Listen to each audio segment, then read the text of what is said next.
Now that the initial setup is complete, it's time to connect to the router for the first time. If you are using a wired device like a laptop or a desktop, all you need is an Ethernet cable. You connect one end of the Ethernet cable into one of the available ports in your router and you plug in the other end into your laptop.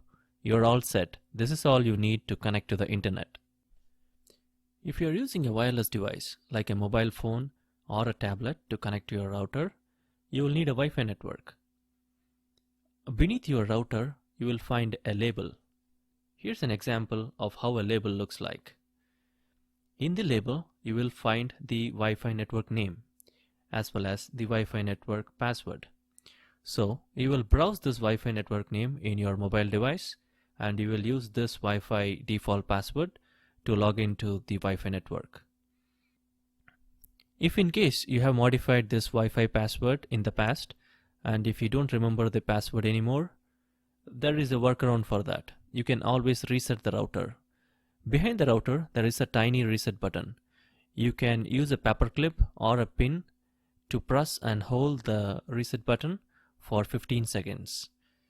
You will see all the lights blinking simultaneously on the router, which indicates the router reset is successful, which also means all the settings on the router are now defaulted to factory settings. Now that the reset is complete, you can use the default Wi-Fi name as well as the default password to log into your router. So, we are now connected to the router. Now, it's time to change the default settings. First, we will change the default login and password, and then we will change the default Wi-Fi name and the default Wi-Fi password, and we will also enable the network encryption. The first step is to log in to the router management portal. To log into the router management portal, we will need the router's IP address. You can find the router's IP address on the router label, which is beneath the router, or you could find this information in the router manual, or if you lost the manual, you can always head to the Modemly website. You can key in the router model.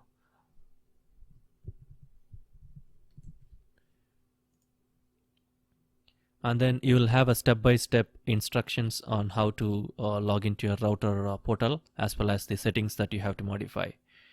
So in this case, my router's internal IP address is 192.168.1.1. So I am going to open up a new tab and I'm going to type in 192.168.1.1.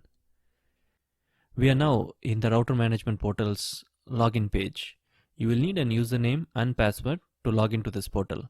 You can find this username and password in the router label, which is beneath the router. You can also find this information in the router manual, and you can always Google and find this information on modemly.com as well. So in my case, my router doesn't require an username. It just asks for a password. I know my password for this router, so I'm just going to log into this router now. So the first step is to change the default password of the router. So this is the welcome screen of a Linksys WRT1200 AC router. So the first step, I'm clicking on connectivity. I want to change my router's default password. So I click on edit and then I type in my new password and then I hit OK to save the new password.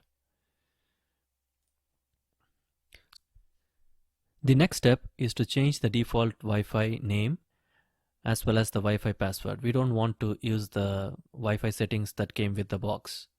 So I head over to the Wi-Fi settings section. I click on it.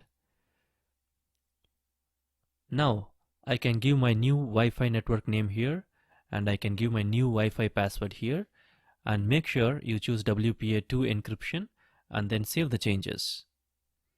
In my case, I'm using a dual band router, which means my router has two bands, 2.4 GHz as well as 5 GHz bands. So I created two Wi-Fi networks and I made sure I have separate network names as well as passwords for both the networks, and then I will have to save our changes. The next crucial step is to make sure the router firmware is up to date. I head on to connectivity section. And then here I see a place for router firmware upgrade. I check for updates. So it says there is a new firmware available. I am now installing the firmware. And then it will ask for a reboot. Okay, now the reboot is complete and the software is up to date. So it is always a good practice to make sure that automatic updates are turned on. So far, we have logged into the router management portal.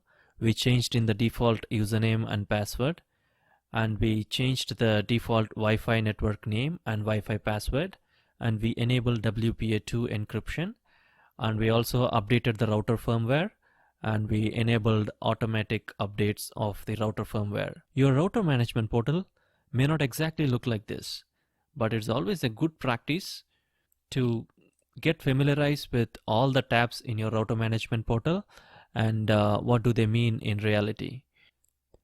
If you face any difficulty in changing the default settings of your router, you can always head over to modemly.com/home, and then you can type in your router model to get step-by-step instructions for securing your router.